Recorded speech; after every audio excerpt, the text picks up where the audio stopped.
Bien, buenas noches, ¿qué tal? ¿Cómo se encuentran? Aquí su servidor César Vázquez en este canal de análisis de obras literarias, históricas, filosóficas y políticas. En esta ocasión vamos a analizar nuestra última obra de esta temporada, Un Mundo Feliz de Aldous Huxley. Bien, vamos a empezar en esta ocasión hablando un poquito del autor. Aldous Huxley nace en Inglaterra, en Surrey, en 1894. Eh, Viene de una familia de intelectuales, una familia incluso de científicos, ¿no? Eh, Tiene una vida un poco dramática. Durante la adolescencia pierde a su madre, después eh, sufre el suicidio de su hermano. Él mismo está a punto de perder la vista. Es un hombre que pasa por muchas vicisitudes. Ahora, se hizo conocido, digámoslo así, en nuestro hemisferio por las continuas citas que hacía Jorge Luis Borges de él en sus cuentos y también en sus ensayos. Era uno de sus escritores favoritos. Aldous Huxley fue un escritor prolífico. Escribió más de 100 obras y una de estas novelas es Un Mundo Feliz, ¿no? Aldous Huxley fallece en Estados Unidos, en Los Ángeles, en 1963, en circunstancias un poco extrañas. Su esposa le administra una dosis de LSD, al parecer una sobredosis, y fallece, ¿no? Huxley escribe esta novela, que es una novela futurista que trata sobre un estado totalitario, podemos llamarlo así, un estado del futuro, un orden, un orden mundial, que básicamente tiene una función, y la función de este estado futurista es la de asegurar la felicidad de sus miembros. Pero es un estado en el cual se maneja en base a castas sociales. Desde la cuna, desde la cuna hay ciudadanos alfas, betas, gamas, epsilons, en fin, ¿no? Hay una división, digámoslo así, en clases sociales. Obviamente que los que están arriba son los alfas, son los que están destinados a gobernar sobre el resto. Ahora, ¿cómo lo logran? Bueno, lo logran a través de los condicionamientos desde la cuna. Desde la cuna. Tienen grandes sanatorios donde tienen a los bebés. Hay salas para alfas, hay salas para betas, y los condicionan para que cumplan fielmente el rol que ya el Estado les ha asignado. Como ustedes pueden notar, es una novela bastante interesante. En este momento cobra algo de actualidad, y la clave de esta novela es el condicionamiento, ¿no? Pues bien, este estado busca la felicidad. O sea, el objetivo de ese estado totalitario narrado en esta obra de Huxley, Un Mundo Feliz, es un estado destinado a buscar la felicidad con el sacrificio de la libertad. En otras palabras, los individuos no buscan su destino, ni son responsables de su destino, sino que el destino ya ha sido prefijado por condicionamientos desde la cuna.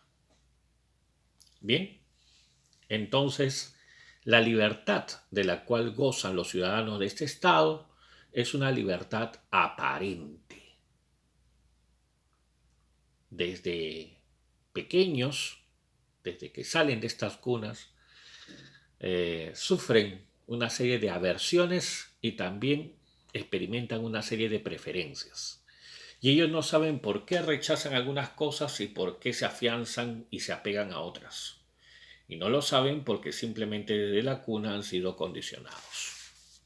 Entonces su libertad, como dije, no es una libertad real, sino es simplemente una libertad aparente. Pues bien, ahora, en esta sociedad planteada por Huxley, en esta sociedad de condicionamientos, la pregunta es muy clara. En esta sociedad de condicionamientos, ¿sí? ¿Es posible de alguna manera encontrar la felicidad? Bueno, los socialistas utópicos, sobre todo los franceses, ¿no? Los premarxistas, tenían esa idea.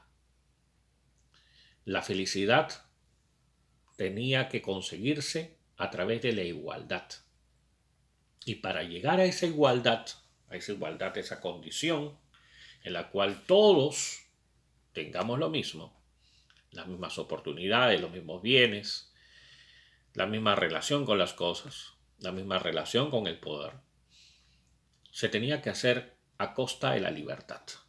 La libertad se podía sacrificar si es que se lograba ese bien común, esa sociedad perfecta, ¿no? Y bueno, pues estos socialistas utópicos, como por ejemplo Babov, como por ejemplo el mismo Saint-Simon, son simplemente los predecesores de lo que posteriormente va a ser el pensamiento marxista, ¿no? Pues bien, ahora la pregunta sería la siguiente. ¿Esos condicionamientos que son narrados en la novela de Huxley son condicionamientos que podrían existir en una sociedad real como la nuestra de la actualidad? Bueno, eh, para algunos de repente no, pero yo creo que sí, sí. Mi respuesta sería afirmativa. Solamente que, a diferencia de la novela de Huxley, estos condicionamientos se producen de una manera mucho más sutil, mucho más sutil. Eh, y voy a simplemente dar un ejemplo que creo que algunos incluso conocen. En las redes sociales, por ejemplo. En las redes sociales, todas las plataformas, por ejemplo Facebook, por ejemplo YouTube. Si ustedes, por ejemplo, el día de hoy buscan en Facebook, supongamos, ponen ahí zapatillas Nike, hacen un criterio de búsqueda zapatillas Nike, o en Google también buscan ahí zapatillas Nike, ¿sí? O en YouTube ponen zapatillas Nike. La próxima vez que usted ingrese a Facebook, que usted ingrese a YouTube, que usted ingrese a Google, ¿sí? Va a encontrar 2, 3, 4 publicidades de zapatillas Nike. Eso es lo que sucede hoy en día. ¿Por qué? Porque ha quedado la búsqueda registrada como parte de tu perfil, que tú tienes ciertas preferencias por las zapatillas Nike. Y ese es el contenido que te van a enviar.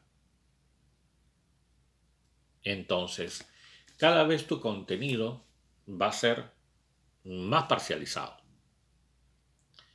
No les van a llegar a ustedes informaciones que tengan que ver con otras cosas, sino normalmente lo que usted prefiere. En otras palabras, va a haber la creación de una burbuja, de una cápsula, en base a lo que ellos consideran que tú prefieres. Y eso solamente a partir de tu criterio de búsqueda. Si usted, por ejemplo, ahora que estamos en temporadas políticas aquí en Perú,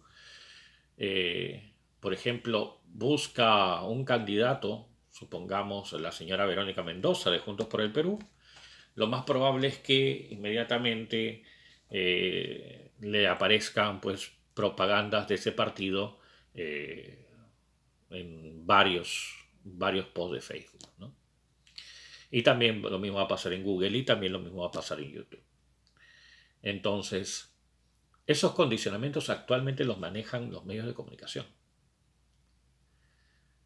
Y como dije, cuando el sujeto actual, el sujeto de la sociedad actual, renuncia a la investigación por sí mismo y solamente busca ser un receptor de la información y cree en las redes sociales, cree en el Facebook, cree en todo lo que forma parte de este gran conglomerado que son los medios de comunicación y este poder comunicativo, entonces renuncia a su posición de sujeto y deja que otro sea el que piense por él, y este lo bombardea la información que él mansamente, de manera muy pacífica, vamos a decirlo así, va a aceptar como si fuera lo verdadero, como si fuera lo cierto. O sea, esa frasecita que una imagen vale más que 1000 palabras, nunca más, nunca antes, perdón, ha sido tan fuerte hoy en día. Y esa información sesgada, parcializada, incompleta, pero muy bien mostrada, es la información que nosotros mansamente aceptamos. Y creemos y le damos el estándar de verdad, de verdad. Por ejemplo, hace algunos meses hubo marchas aquí en mi país, en Perú, y lo digo porque últimamente he recibido muchas comunicaciones de Argentina y de México. Aprovecho para darle los saludos a las personas que han hecho comentarios gratos sobre la labor que estamos desempeñando en este canal, por más que seamos pocos suscriptores en este canal, pero para mí es muy importante recibir comentarios. Eh, Como les decía, había marchas aquí en mi país, aquí en Perú, y estas marchas, ¿no?, fueron convocadas por las redes sociales. Ahora, lo que se mostraba en las redes sociales es lo que el común de la gente se aceptaba como lo correcto y como lo verdadero. Y como estamos muy acostumbrados a simplemente, estamos condicionados al discurso del bueno y el malo, este discurso del bueno y el malo, que es un discurso muy simple, muy básico, ¿no?, es el que todavía sigue moviendo estas marchas. Entonces, por ejemplo, en mi país, en el mes de diciembre, en el mes de noviembre, se creó bajo la figura de la vacancia presidencial los buenos, que eran aquellos que apoyaban de alguna manera al presidente Vizcarra, y los malos, que eran los golpistas, los congresistas, los cuales habían derrocado al presidente porque simplemente tenían ambiciones de poder. Bueno, el tema era mucho más complejo así. Era mucho más complejo que simplemente la dialéctica del bueno y el malo. Pero era lo que se vendía en las redes sociales y era lo que se vendía también en los medios de comunicación, sobre todo los canales de comunicación, los canales de televisión. Y eso es lo que la gente, la sociedad, el común de las personas acepta como la versión correcta. Pero seguimos condicionados a esa dialéctica de bueno y el malo.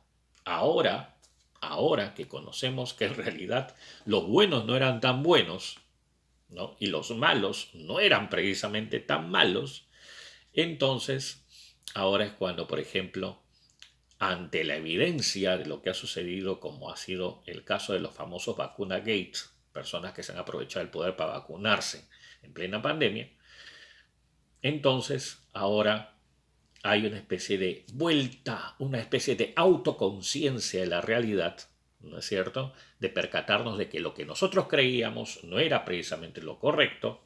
Entonces es ahí cuando tomamos ya otro tipo de actitud y nos damos cuenta que o hemos sido engañados o simplemente lo que se nos vendía como verdad no era más que apariencia. Pues bien, bueno, pero es parte del aprendizaje, es parte del aprendizaje y sobre todo para los chicos de la generación del Bicentenario, creo que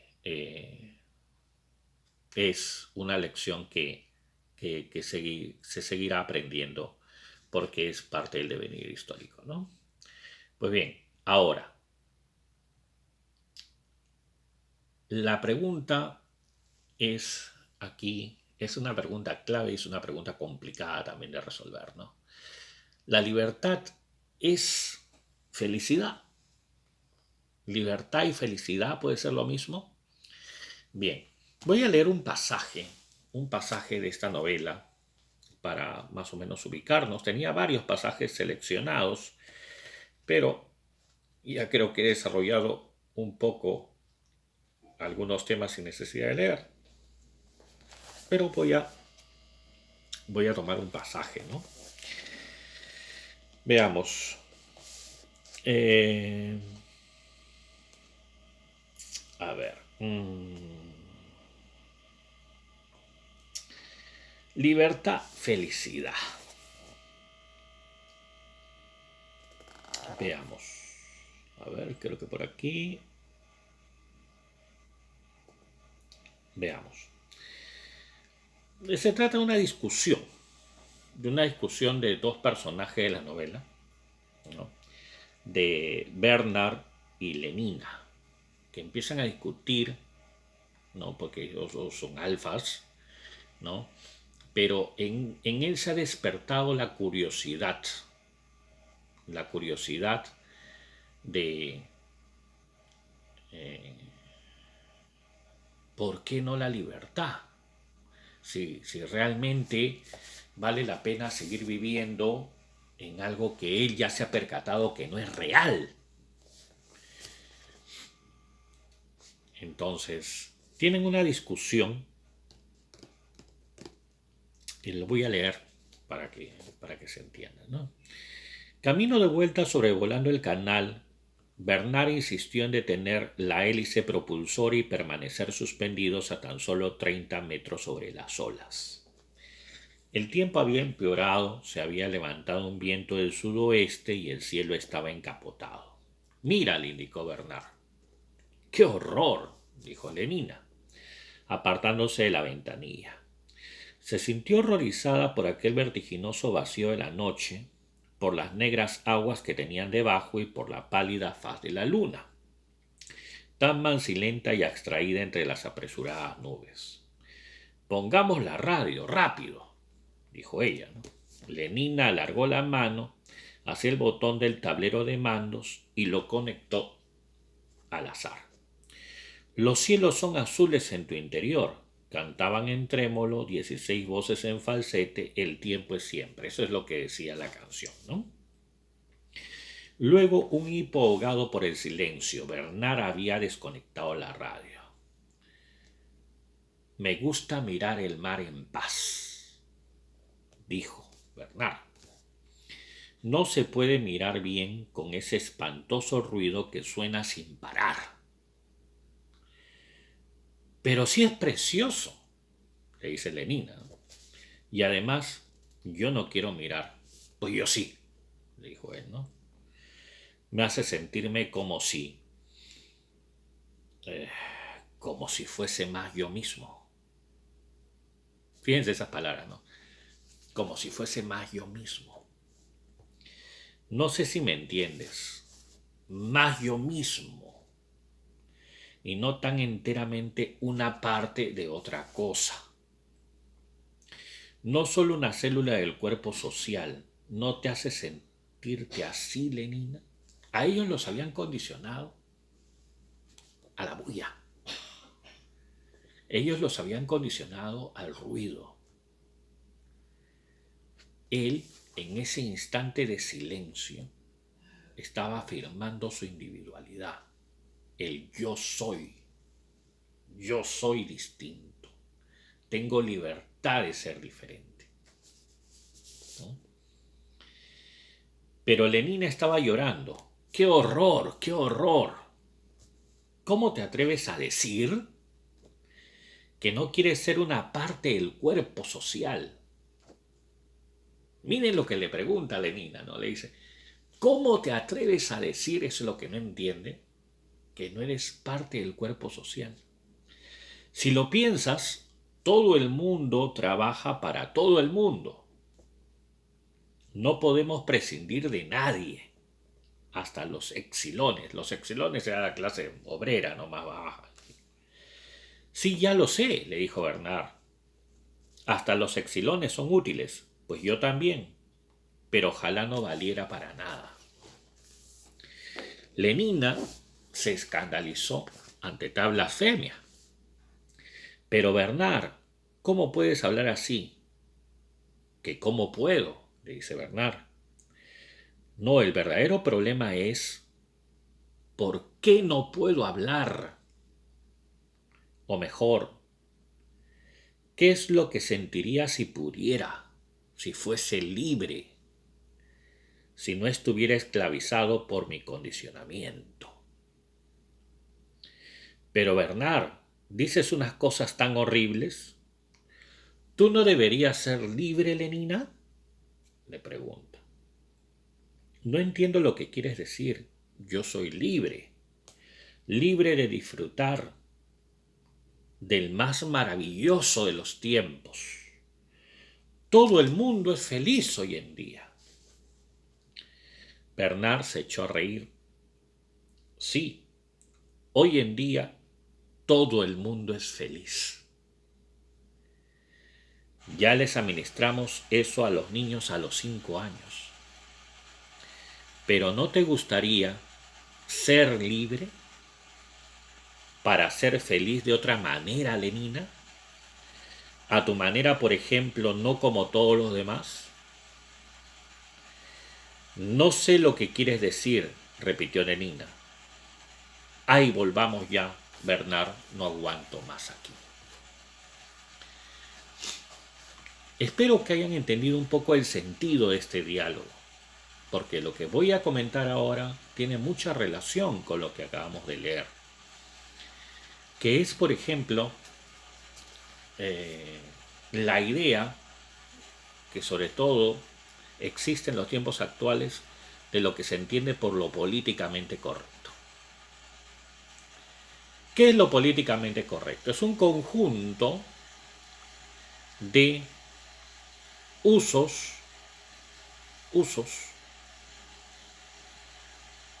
conjunto de modas, es un conjunto de pautas que se consideran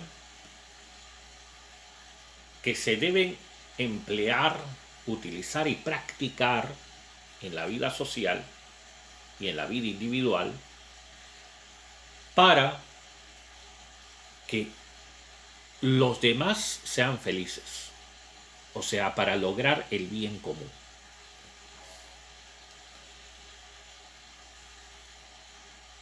Un ejemplo de esta cultura de lo políticamente correcto es, por ejemplo, el lenguaje inclusivo.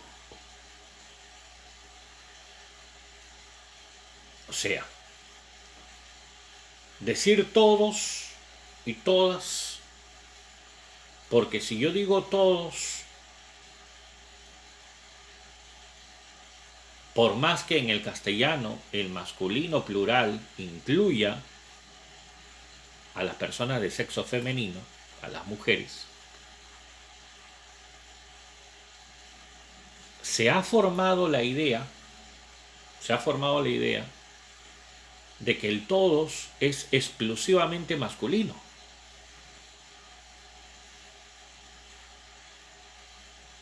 Y como existe el todas también, entonces lo mejor es, lo políticamente correcto es decir todos y todas, para que aquellas personas que son susceptibles de que se ven excluidas con el todos, se vean representados cuando alguien dice todas. En otras palabras, para incluir al sensible. Entonces, me obligan a decir todas porque yo debo, en otras palabras, de tomar en cuenta la susceptibilidad de las personas que no se ven representadas con el plural masculino. Entonces es ahí cuando lo políticamente correcto se me impone. ¿Para qué? Para la felicidad de los demás. Ahora existe la moda de incluir o de querer incluir un término que es todes. ¿Para qué? Para lo mismo. Porque hay personas que no consideran que esta opción binaria, masculino-femenino, sea la que los represente, sino se consideran diferentes a esta opción y por lo tanto reclaman que se incluya este indefinido, todes, ¿no?, para que los represente. ¿Qué va a suceder? Bueno, lo que va a suceder es lo mismo, que me van a imponer, ¿no es cierto?, el todes con el pretexto de la felicidad, del bien común. Pues bien, ¿cuál es el problema? El problema es que lo que se pretende es cambiar una realidad a partir de una palabra. Y las realidades no se pueden cambiar a partir de palabras. Es una realidad que incluso es falseada por ellos mismos, porque presuponen una exclusión y presuponen una debilidad, una susceptibilidad de las personas que no están en la opción masculino-femenino. Y esa imposición obviamente recorta la libertad de expresión natural y normal que existe en el lenguaje.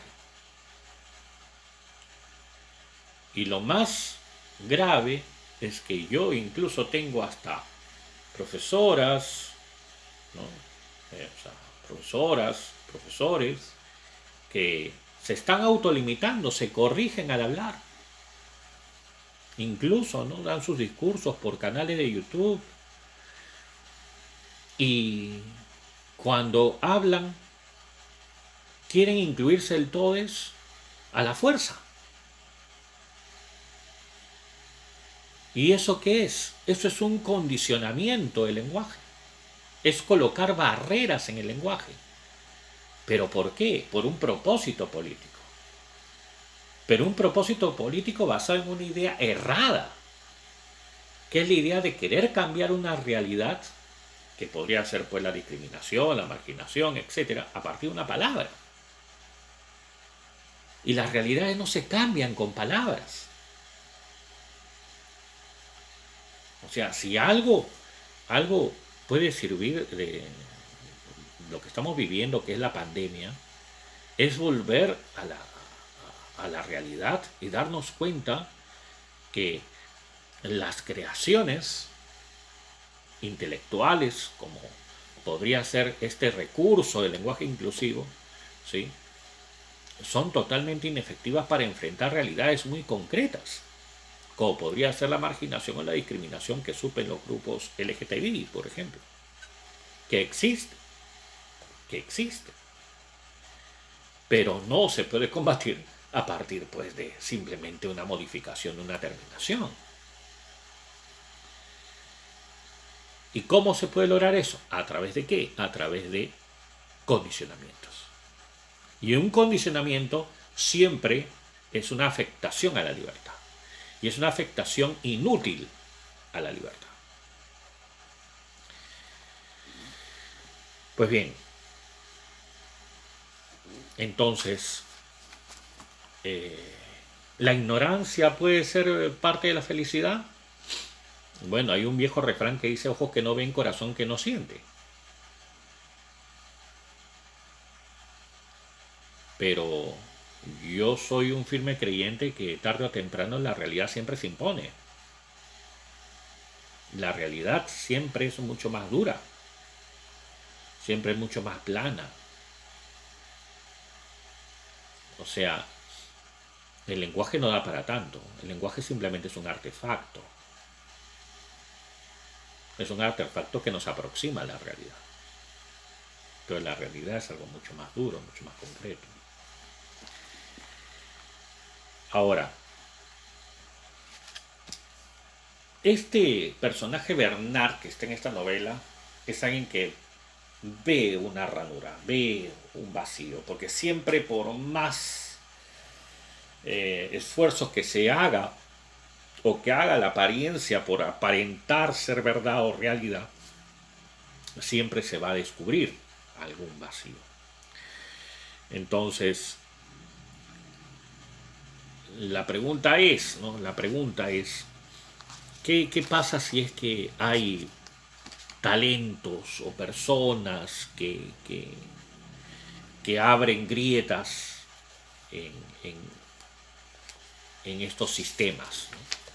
Que siempre ha habido, porque los sistemas, ningún sistema nace sin su opuesto. Todo ser lleva en su naturaleza su no ser. O sea, eso es algo que lo sabemos, que lo conocemos. Así que, y eso sucede. Eso es lo que todos los que manejamos dialéctica sabemos muy bien, que el ser implica siempre un no ser, siempre hay un no ser determinado para el ser, ¿no? Entonces, el lenguaje inclusivo, pues obviamente que tiene también su no ser, ¿no? Y bueno, como cualquier moda pasará también a la historia por sus propias contradicciones, ¿no? Pero bueno, aquí vamos a un tema más importante que hablar del lenguaje inclusivo en realidad. Y hablamos sobre el tema de qué pasa cuando hay justamente los disensores del pensamiento, ¿no? Del pensamiento políticamente correcto que se quiere imponer como lo políticamente correcto. A ver, aquí hay un diálogo con el director, porque hay este centro donde están todos programaditos, ¿no? Tiene un director, ¿no? Entra un director, ¿no? Dice, pero el semblante del director cuando entró en la sala de fecundación, así se le llamaba a esta sala donde estaban los bebitos, con Henry Foster era grave, severo